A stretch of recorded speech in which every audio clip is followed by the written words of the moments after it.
Dickson here. After our recent 30th anniversary, looking at new ways of communicating with everyone, and this is our first podcast, so hopefully you enjoy this session today, and perhaps we'll look to doing a few in the future. It's a continuation, I guess, of the articles that I write in our DWS monthly magazine, which I thank you for your feedback on those. As you all know, I don't mind having a chat, particularly if it's about the industry I love, and it's been my life for 50 years. But we have got some emerging challenges, particularly around the casino and the downturn in the economy. And I thought to perhaps have a bit of insight into the gaming space particularly. I'd launch this first podcast with Justine Channing. Now, you probably, some of you will know Justine, and some of you interact with Justine more regularly than you probably realise, as the editor of the Drop magazine. But also Justine has been a key figure in the Australian gaming landscape for more years than she cares to mention, and certainly in some of the largest venues, and has a great insight into gaming and the future of gaming in Australia, and so it's great to have her, Justine, with me today to talk about the potential impact of the casino in Queensland and other things, regulatory in New South Wales and so forth. So thanks for joining me today, Justine. Great to have you with us. Thank you. You might, just as an intro, tell us a little bit about how you came to be involved in this crazy hospitality club industry. Sure, well, like and specialise in gaming more particularly, I guess, yeah. Like many people in this industry, I had absolutely no plans whatsoever to move into it.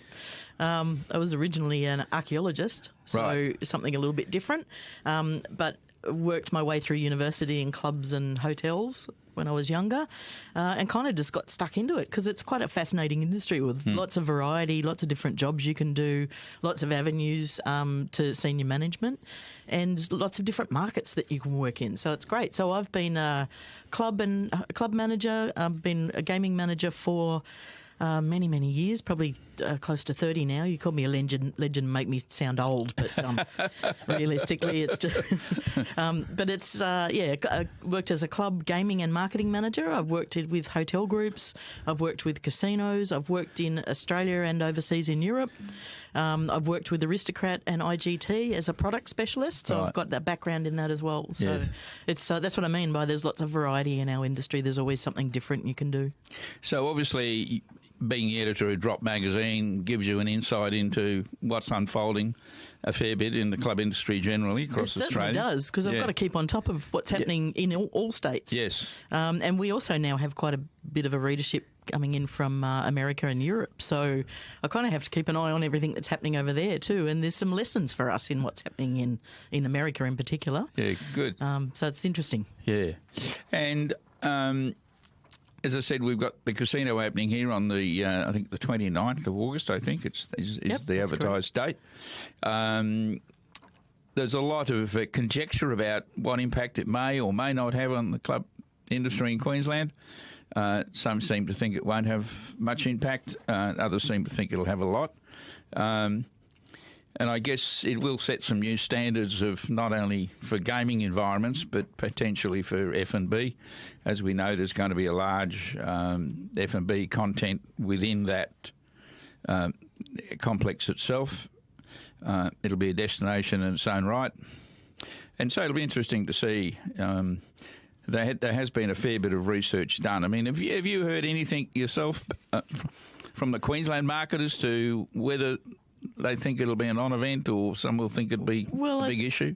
I think most people think it's going to make a bit of a change initially. Everyone's going to want to go. I mean, most people even in our industry are going to want to go and have a look. Yes. So I think the first 6 months are going to be people just tripping off for a dinner to check out some of the new food venues. Yes. Not entirely sure it's going to be a big issue from a gaming perspective initially. The market that they seem to be going for. What makes you say that particularly? Well, I think the market they're going for is the trick. I mean, in clubs, you tend to have a slightly older market, maybe 50 plus. Yes.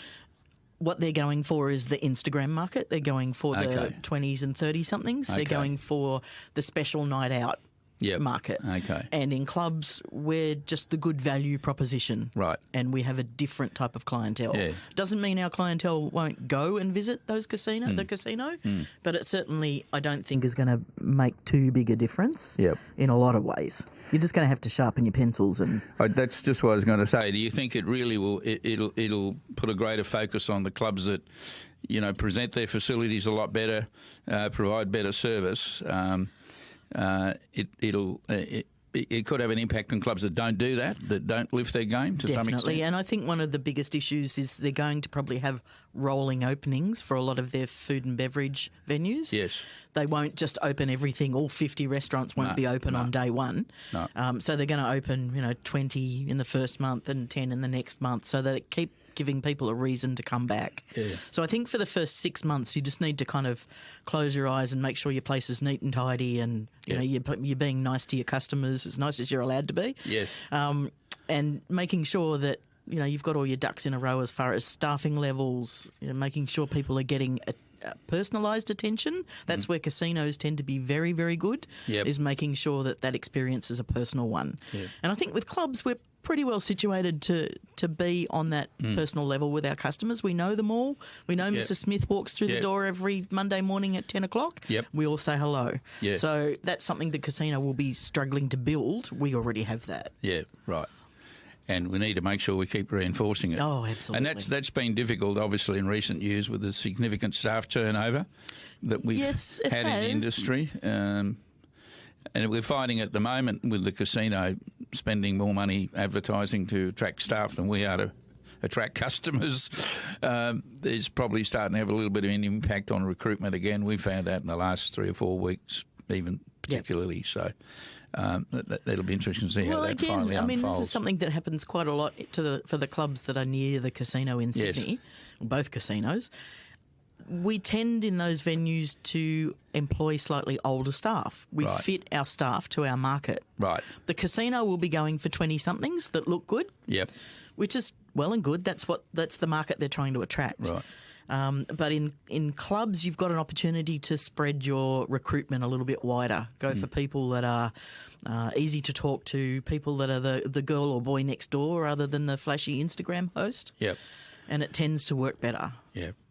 It's interesting you say that because we have, I think, generally tended to employ the younger people in the Queensland market. But I wrote an article in the last DWS newsletter about, we need to be focusing a little bit more on that mature market. They do have a lot of advantages for us in terms of stability. They might need a bit more training, but the reliability we know is a big factor. In some instances, they need more training, but most of the time we have in our heads vision that older people struggle with technology. But my mum's 81 and she Googles everything I say to check that I'm correct. So it's not really, anyone who's 80 and under these days has probably, if they've worked in an office... Thanks for excluding me there out of that group, Justine. If they've worked in an office, they've worked with computers. Yes. So it's not really a big stretch. You're just teaching them, a till system. That's not complicated. That's just pushing buttons. Right, yep. They might just take, 2 hours to catch up instead of an hour. Anyone older than about 30 has no trouble talking to people who are 60 or people who are 18. It's an interesting take out of the casino that really we haven't thought too much about, I guess, is that, it's about recognising our market and matching our staff more to our market. Because we do struggle in a lot of clubs with young people, struggling to say thank you, smile at people. Turn up. Turn up, Turn up yes, on time. Yes.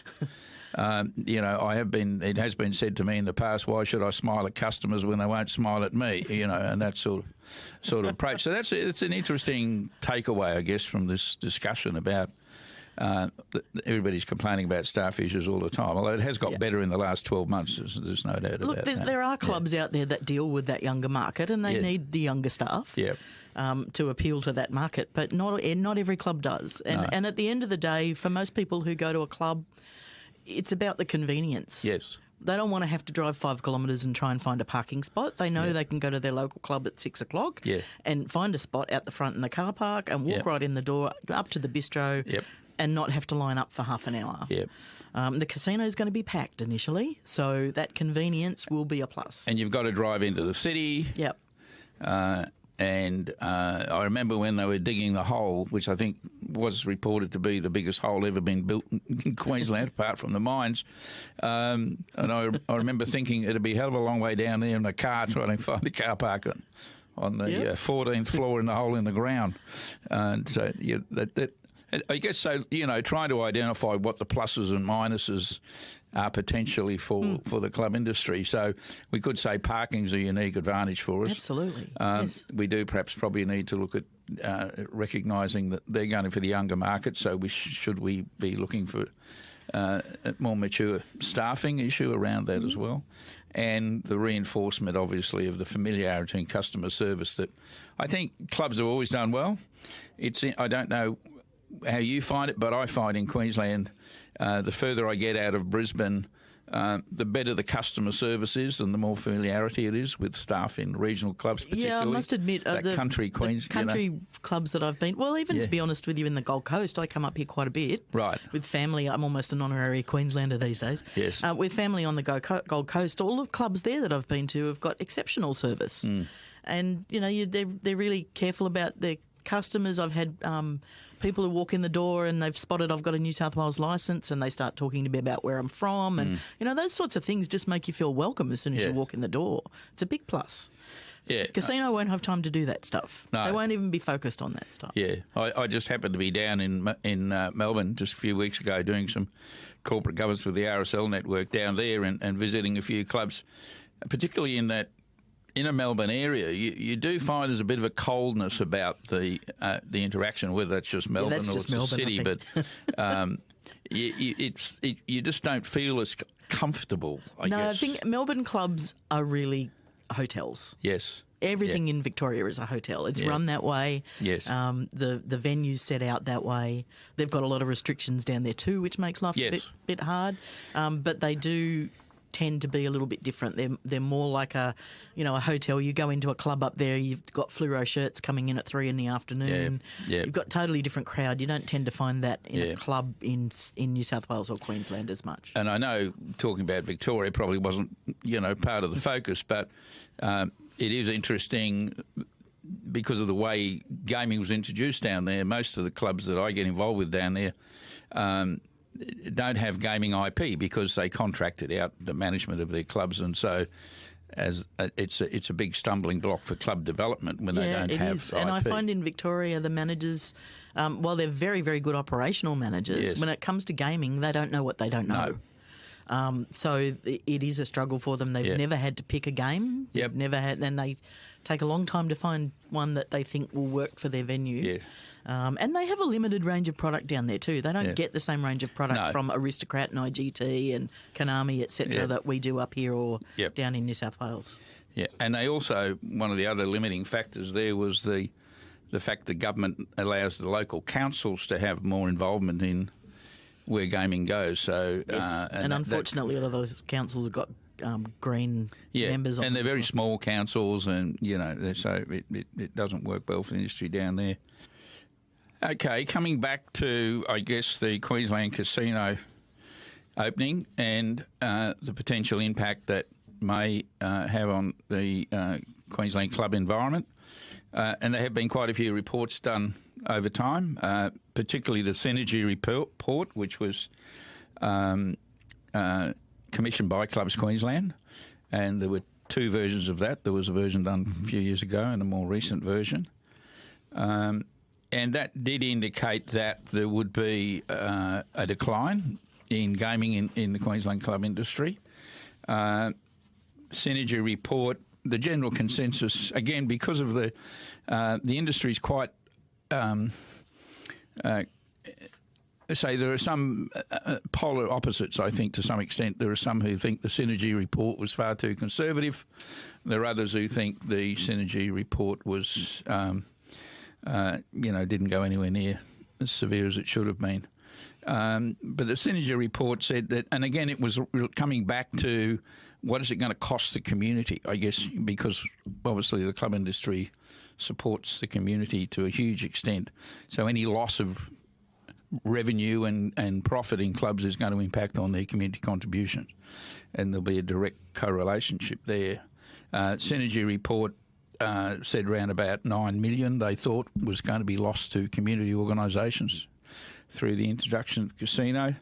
But there have been other commentaries as well who've pitched it as high as 17 million that could be lost to the community in a 12-month period after the casino opens. And different researchers have taken different approaches at it. In the DWS office, we took the approach of let's look at what the casino needs to earn to pay for itself and what the budget expectations are going to be for the investment. And we worked it that way. And so we came around a much higher figure, and we estimated maybe as much as $40 million could be lost to the community industry in the first year. And so, that will be the price the community pays. Whether or not the casino itself will offset that, it's hard to say. No, I don't think the casino will offset it at all. No. They've got shareholders to worry about. They're not interested in the local community. And I think that's the avenue the clubs, particularly with the elections coming up, I guess, it's a story we need to keep repeating in clubland. It's so much community work is done in clubs that goes unrecognised and unaccounted for, although Clubs Queensland have got a very good system now of asking clubs to report their community contributions to try and build a picture of what the community is contributing to the state.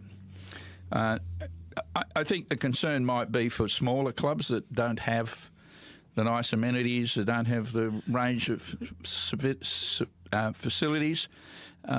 May impact them on them more, do you think, or not? Yes and no. Smaller clubs tend to have more loyal customers in a lot of ways. Because they're smaller, they're not the focus for anybody's marketing campaigns. Right. They don't tend to have big punters that the casinos are going to be chasing. I find, from my experience, I work with a club pretty regularly that's not far, actually two clubs that aren't far from the Star and Crown Casino in Sydney. And one's a medium, well, they're both kind of medium to largish clubs. They're not small by any means, but they're not big clubs. They don't have huge marketing budgets. Right. And they both tend to do quite well because they focus on what they're good at themselves. Right. And to be honest with you, working with those sorts of venues, the casino wants to pick up customers that come from further away.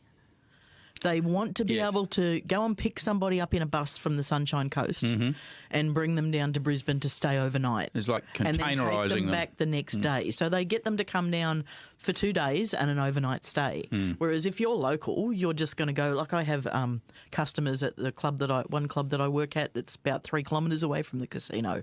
And they might go there once a month just for something different, and that's it. Yeah, because it's too far to go. Again, we come back to the parking. It's too hard to park. They get the other thing that's really important, and I keep forgetting to mention it when I talk about casino disruption, is that if you're a top-tier player in a medium-sized club, you're getting treated really well by that club. Right. If you make that same spend at a casino, you wouldn't even crack the third tier. Right, okay. Right, so and that's you're takeaway, special at your own club. Yeah. You're not so special in a casino unless you're spending hundreds of thousands of dollars, literally. Right. So, and they would much prefer to grab one of those $100,000 customers from further up or down the coast, ship them in for a day or two rather than just having them go for an hour or so. I have one venue, we don't anymore because the customer's retired up here actually, but we used to send the customer down to Crown Casino in Melbourne about once every 6 weeks for a weekend. Right. So that they didn't go to the Star. Right, okay. Which was around the corner.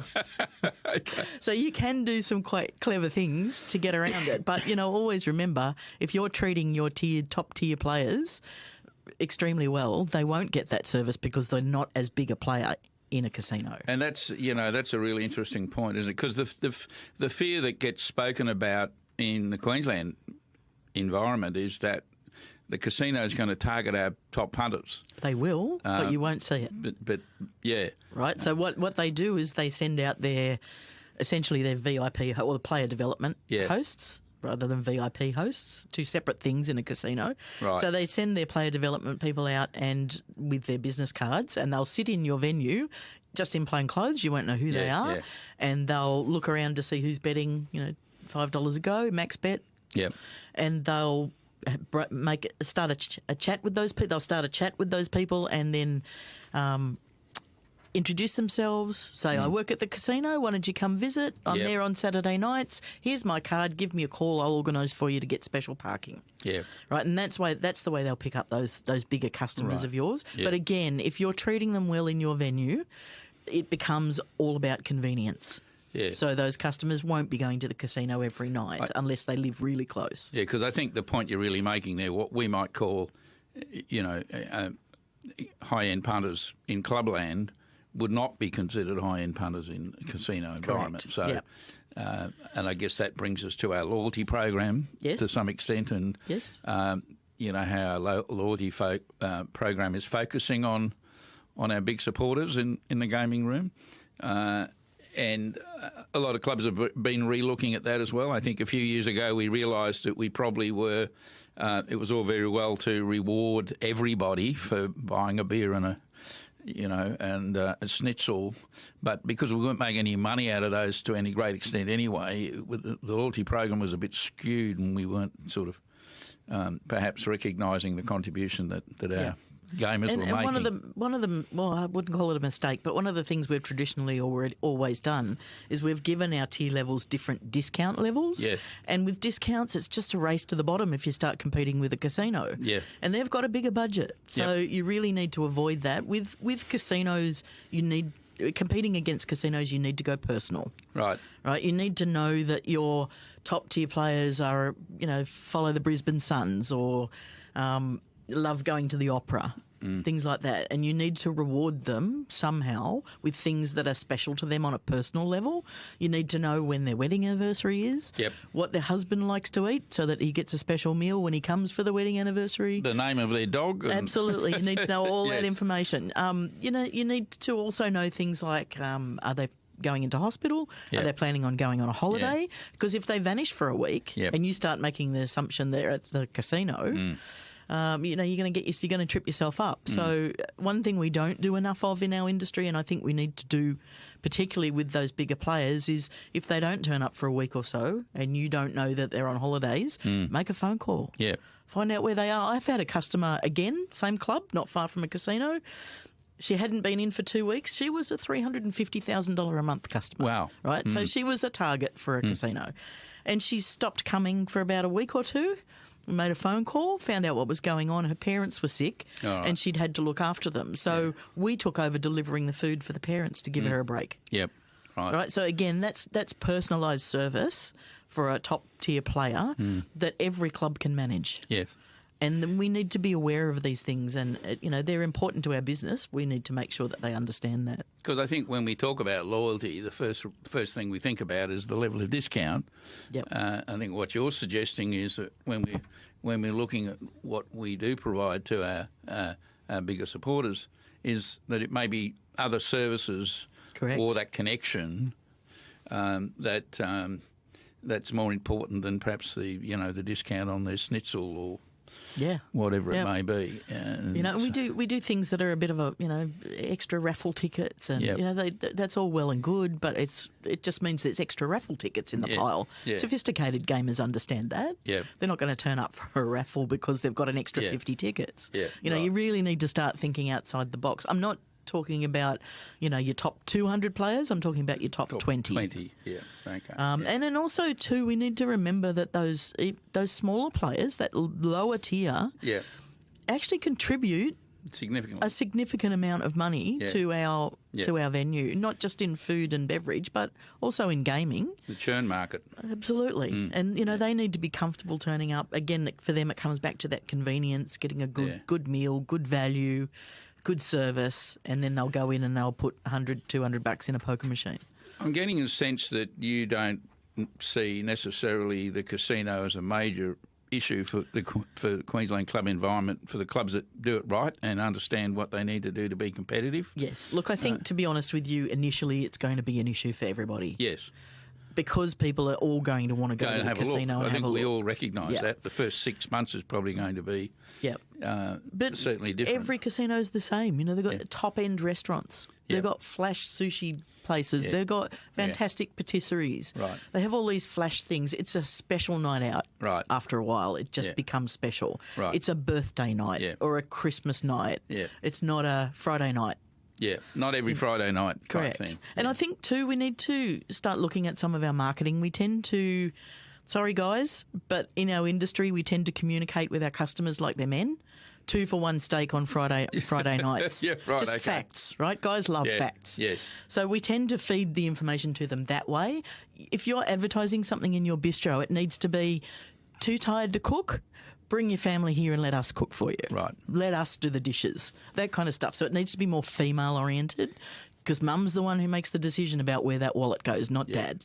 And I remember when we started a long time ago now in strategic planning and so forth, and the research we did, we fast realised that the club industry in Queensland and across the country, I guess, is a female-centric business. Absolutely. But the problem was it was built by blokes for blokes, and so the conversion to realising it was a female business is a real challenge. And of course, particularly in the football environment. And I was going to say that. It actually changed quite a few years ago. Yeah. Probably the Sydney Swans, when they moved up from Melbourne, twigged that the people they actually needed to market to who were going to buy family tickets were women. Yes.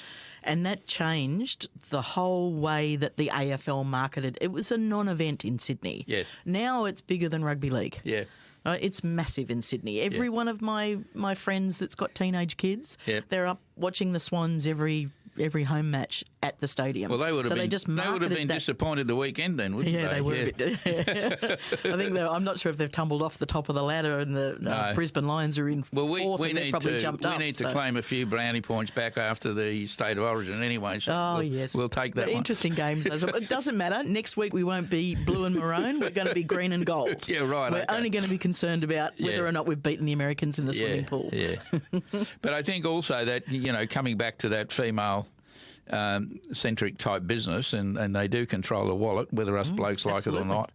And you can see that particularly in some of our clubs where we've got female managers, and there is just something about the feel of those venues when you go into them. But I think that has also led to an increase in the focus on family environments, which I guess is a market the casino's never going to want to know about. They don't want to know about it. They don't have children's facilities generally. Yeah, they don't want them. They're hidden away if they do. Yeah.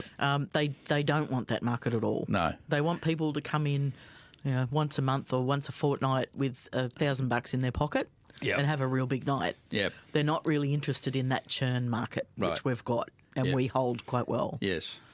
Because we are seeing in Queensland at the moment particularly a very significant renovation investment in some, really major projects, 30, 40 million, even out into our regions as well. So, and one of the key increases of that is increasing their cafe environment, which again is very female-centric, and it's gaming-related. Yep. Greater child facilities, significant upgrade in toilets, those sort of amenities, more parking and so on. Definitely. The flash of the toilet, the more female 50-plus you're going to get in your gaming room. Well, I've got one friend who runs a club where she's got hairdryers installed in the bathroom. Right. Place is packed. I remember quite a few years ago now, Sue Long, one of our pioneer female club managers, and the new club she's got at Bri is sensational. But she was probably the first person to put 5-star toilets in, and of course all the blokes were talking, what are these 5-star toilets all about? Everybody want to go and have a look at Sue Long's 5-star female toilets. But now, of course, you look at every new renovation that's been done in Clubland, the amount of money that gets spent on female toilets in particular, very important, is incredible. And so that's fantastic. Okay, let's just step away from the Queensland casino scenario at the moment and have a look at the regulatory environment that is currently unfolding in the club industry. Lots of changes down in New South Wales, and we hate to say it, but states do tend to look what other states are doing and yes, well, I can tell you right now, but the Queensland inspectors and so the Queensland Department is looking at what's happening in New South Wales as we speak. With our rollout of responsible gambling officers. Yes. They've totally turned around the focus used to be on the customers sticking up their hand saying, I have a gambling problem. That's been totally 180'd to us now looking for behavioural issues. The difficulty there is that it's a very small step in between looking for behavioural issues to help your customers and stepping over that line into policemen. Yes. So it's very, very difficult. And if you're a policeman in your venue, you can quite easily annoy your top-tier gamers because you've got a 19-year-old kid in their face every hour saying, oh, you've been playing this poker machine for 2 hours. You sure you don't need a break? Are you okay? Like, it's really difficult to toe that line. It's just the, CTA has recently got approval for delivering all of the new regulatory training down there, and the numbers have been incredible. Every time we put a course up, it gets sold out. So there's obviously a panic on there for everyone to get skilled up. And I guess, as you said, the Queensland government will be looking at that. Yep, they are. And assessing the outcomes of it. And we have had from the Queensland... I was going to say, you have sort of a similar system up here, but it's not quite as strict as what we've now got in New South Wales. Yes.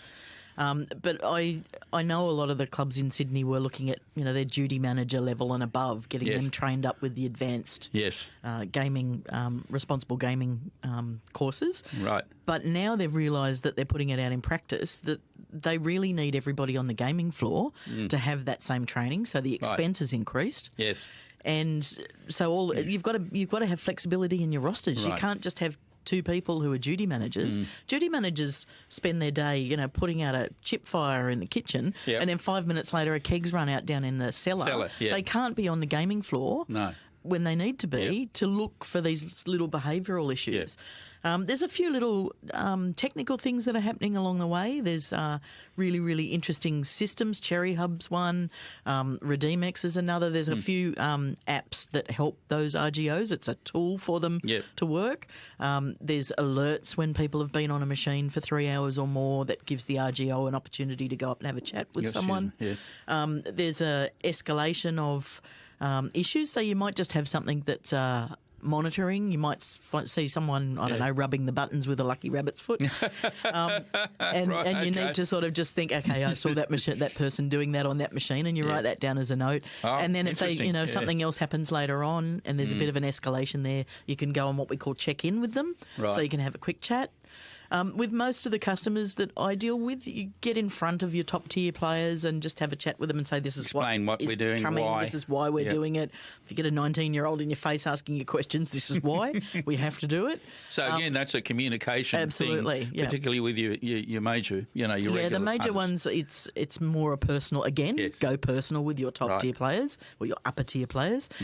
With the lower-tier players, it's been more email communications and end-of-bank signage. And, just letting them know what's happened.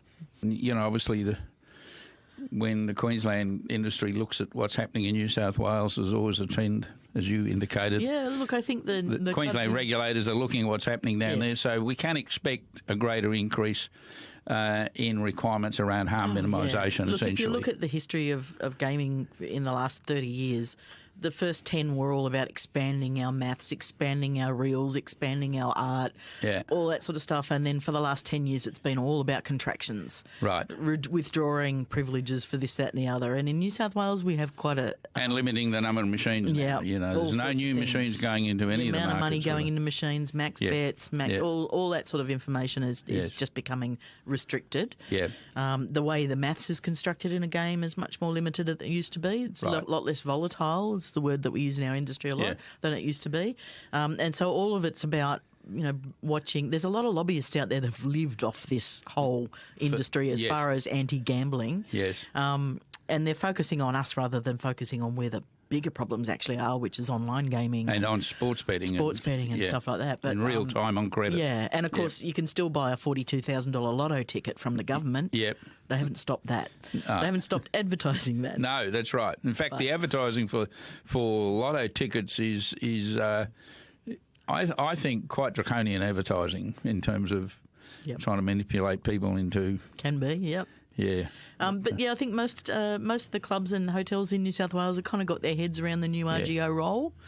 And, we just live with regulations change and you just have to roll with it. And that's one of the things we're really, really good at in clubs and pubs, rolling with those changes. Yeah, we do. And we've risen to every brick that people have thrown at us. And I mean, we're our own worst enemies in some respect of that too, because we're very poor at telling the general community what we do with the funds that we make. Absolutely. You walk into a foyer of a club and they've got a list of the club, the little sports clubs and things donate money to, Yeah. but they never send out Instagram No. posts, Facebook posts No. about how much No. money goes into a local Yep. football club, Yep. or we're not real good at doing that. So No. we need to And I think definitely that's- lift our game there. I remember distinctly looking at an ad that was a few years ago from one of the big supermarkets. They were giving $1,000 away to local cricket clubs, and they indicated how much they were giving away, which was about $4 million or $5 million or something or other. But then I did read another article a bit later on in a marketing magazine talking about that campaign where they spent $25 million Yeah. on an advertising campaign telling everybody they'd given $5 million to cricket clubs. So, we don't do that in Clubland. No way. We don't get together and promote what we do enough collectively. Yeah.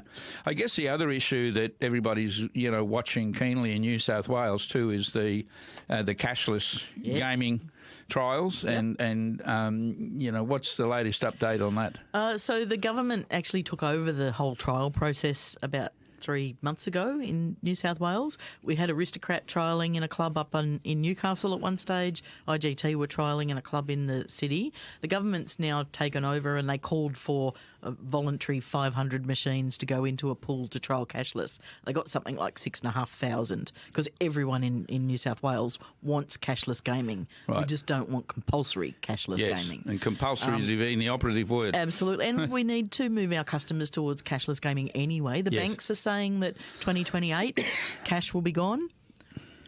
The banks are saying 2028 cash will be gone. So our customers don't want to use cash. Yep. They want to use digital processes, and that's Yep. what we need to move our customers to slowly but surely. So the trials are underway at the moment. eBet's doing a great job. Aristocrat and IGT are in there trialling as well. There have been a few technical issues that come up, but that's the whole point of a trial. Doing the trials, yep. And they've successfully negotiated all of those. They just want to make sure that they've got all their ducks in a row as far as how it works and how people process the funds from their bank account into a gambling account and then onto the machine and back the other way quickly and easily, and that it's not prone to any issues, which they're working their way through. They've been trialling now for probably, I think the first one was in Tweed Heads 6-7 weeks ago, maybe a little bit more. Okay. So it's been going for a while. Is there a sense? I mean, I think part of the perception in the industry is that punters are a bit frightened of it because they don't want people knowing what they're spending and all of that sort of stuff. I think there is partially a sense of that happening, and I think a lot of clubs, particularly down in New South Wales or in Sydney, are worried that people like tradies that tend to have more ready cash than most other people for one reason or another. Yes. That they might stop spending so much. It's like everything. People get used to it after a while. Right. And they will, if they like playing poker machines and it's a perfectly legal entertainment choice to make, they will find a way to get with the digital program, and it'll be fine long term. It's when they talk about it being compulsory, as in that's the only way that you can play a poker machine, that's going to be a whole different kettle of fish. Yes. Right. And that's why I'm suggesting that people need to, as soon as it's available, dive in, get your customers used to it, roll out cashless, even if it's just for your top tiers, get them used to the whole process of using cashless accounts. Right.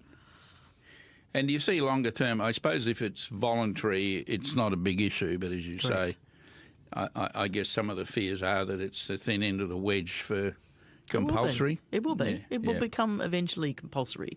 I know a lot of people would disagree with that statement, but that's the way, as I just described, the history of our industry was all about giving us extra stuff for the first 30 years, and it's been all about taking it away for the last 10. Right. There are a lot of people out there that make their living out of the... bagging us. Yep, absolutely. Right. Yeah, and as we've said 100 times, we're not good at saying what we do well. Correct, and it will come, whether it's 5 years from now or 10 years from now, it will eventually be a compulsory option for gambling on poker machines. Right. And they're pushing the casinos to that already because of the stuff they were doing. Well, there's some talk, and I mean, as you know, we put out the monthly gaming report here in Queensland, monitoring all the clubs, and we've done very well in Queensland. The growth in gaming has been exceptional, and you've been writing some comments for us on that in our newsletters.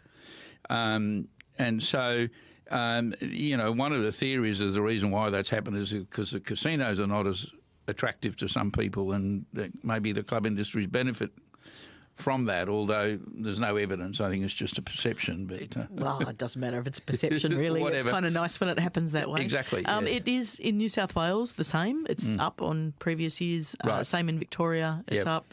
It seems to be right across the board. Yep. I don't quite know why, to Right. be honest. I mean, particularly down in Sydney, things like mortgages rising, cost of living increases across the country, they're all hitting people. But I always remember Mr. Ainsworth, who's famous in our industry, telling me when I was about 20 that it doesn't matter whether it's a good time or bad time in our industry. Right. In tough times, people put their last $50 in a poker machine to try and win the money to pay their electricity bill. Yeah. And in good times, they've got the extra money to have a bit of a flutter. Right. So he said it's a big roundabout. And he's quite right. We've seen this roundabout, go through every 5 years or so, we go through a new cycle. Right, let's just recap, and it's been great talking to you, and we might even do this again. Sounds good. But just to recap, and I think the sense I'm getting from you is that really, sure, there'll be some impact in clubland, but it's nothing to get too worried about. No, you don't take your eye off the ball, but Yeah. you certainly need to sharpen your pencil in lots of ways. And we have mentioned a few things that will help us to be more competitive, I guess, in against the casino.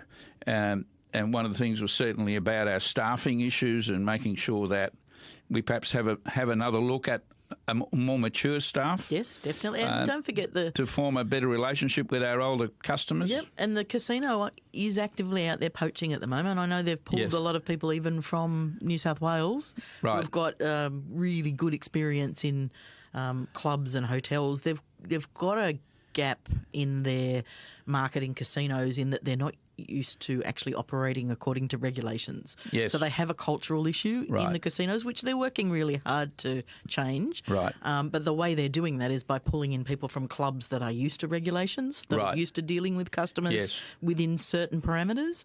The casino staff are always focused on KPIs. Right. Because they've got to make money for a shareholder, not for their local community or their club. Yes. So there's a much sharper there's a much sharper way of making your staff work towards those KPIs in casinos. There's sometimes, even if you do get poached to a casino, they're not always the most comfortable places to work. No. Because of that, because they really do expect an awful lot. But in clubs, I think, we have an advantage in that we can spread our staff a little wider. We can pull in those older staff with a really good attitude. Yep.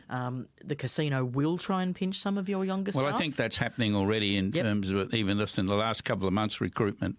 Yep. And we're the largest third-party recruiter in the Queensland club space. Yes. But even just in the last few months, we've found it very difficult. And we obviously got a sense that people were looking around. If they were wanting to leave where they are, they're looking and looking what other options are available, and there are plenty. Yes. And so it is creating that. So we need to make sure that we're not running short on staff. Correct. But, I mean, we should and be also we've got a better demographics and stuff instead of all the, kids. Just a wider demographic, really. Yeah. But also don't forget, casinos are pretty much 24-hour businesses. Yes. And if you are working at a casino as a new staff member, you get the crappiest shifts. Yeah, right. So you'll be working at 5 o'clock in the morning. Yep. And when all your mates are out on a Saturday night, you'll be working at the casino. Yep. So it's not as easy as people think, to be honest. It might be a fun place to work from the perspective of food. You get fantastic food in your breaks. But as far as, balancing your life with work at a casino, it can be quite tough. Yep. And I think one of the other takeaways is to continue with our redevelopment or refreshing of our clubs, particularly focusing on the female market and the family market, and that will be all about bigger and better cafes, better child facilities, amenities. Safety is the other big issue that we haven't mentioned. Safety is a huge issue in clubland. I remember, when we've done research over the years about why people choose clubs over, say, pubs, for example, safety was always a significant. And that means better lighting in your car park, again, for the female market. Yep. Well, most of the clubs I work at, the security after 8 o'clock at night walk people back to their cars. Yes. They ask. They don't just assume. Yes. But, they ask if someone would like an escort back to the car. If you're a, 70-year-old woman and you've just won a jackpot on a poker machine and everybody's just seen it. Yes. You don't want to be walking back out to your car in the dark in the middle of the night. So, again, that comes back to that personalised service. It's just, these are the little things, aren't they? The 1%ers that'll make 100% difference. It's always the 1%ers. It doesn't matter what business you're in. Yeah. And so I guess the just focusing on those elements, and also the way in which we operate our loyalty and having a look at that and making sure that even things like promotions, they need to be targeted to your particular area of expertise, whatever customer that is. Yes. Make sure you're talking to them directly. Don't get into excuse the terminology, but don't get into a pissing competition with a casino on jackpots and badge draws and car draws and things like that. It's just not going to happen. Yeah. And just remember, for the first 6 months, just play nice with your customers. Keep as your much powder as you dry. Can. Absolutely. And then after 6 months, everyone's been to the casino. Yes. They've all seen it. They know what's happening, and then you can start. Roll out your campaign. Absolutely. Yes. Yep. So, and I think that's been a bit of a general consensus too, is that don't try and take the casino on in the first 6 months. No.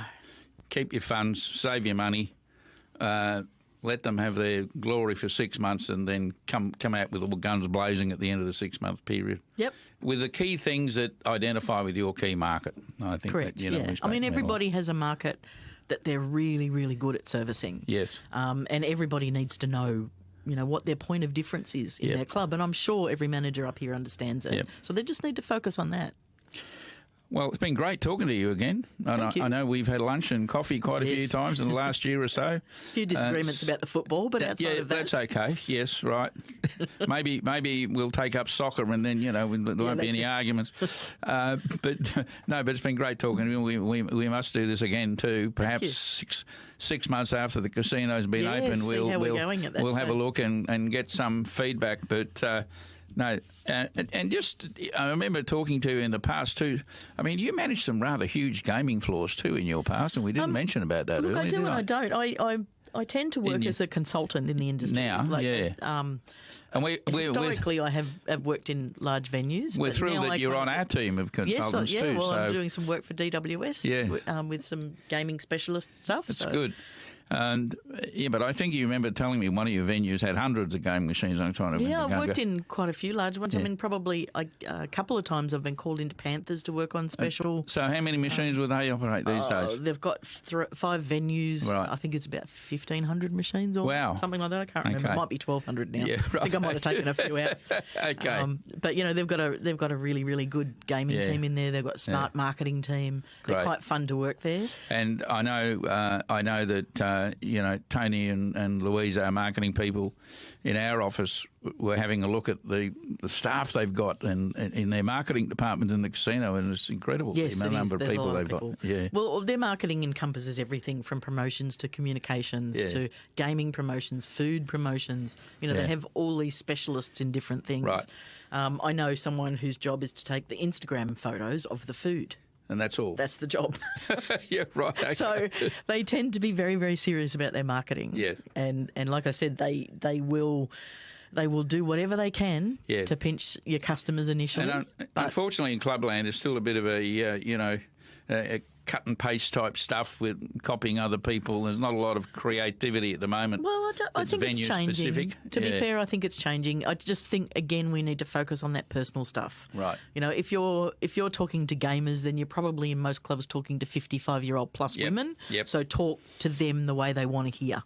If you're a pub in the middle of the Gold Coast somewhere and you've got fluoro shirts that come in at 3 p.m, then the 2-for-1 steak offers is perfectly fine. Right, so you just, again, you come back to knowing and understanding who your market is and talk to them in the way they want to be spoken to. All right. Well, we have to close off now. We could keep going for hours, Dicko. But totally left of field. Uh-oh. How's you were studying anthropology, I think. No, Paleontology. Paleontology, yeah, right. I'm doing my PhD in paleontology. Yeah, where do you find the time to do that? I mean, I was thinking of taking up law last year, but then my answer to every question like that is I don't have children. When you don't have children, every hour of every day is your own. Right, okay. So that's my answer to that question is I don't have kids, so I've got lots of time to do things that are essentially my hobbies. Well, thanks very much again. Thank you. Travel safely. Will do. Back down south, and maybe we'll be able to coax you to reside on the Gold Coast in the years ahead. Definitely at some stage. So yes. thanks very much, Justine. Thank you. Thank you.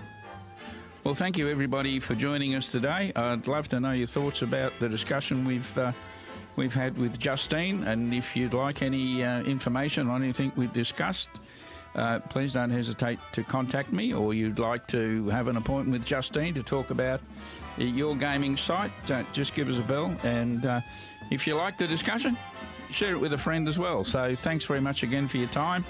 And maybe we'll do another one again not too far away. Thanks very much. Bye.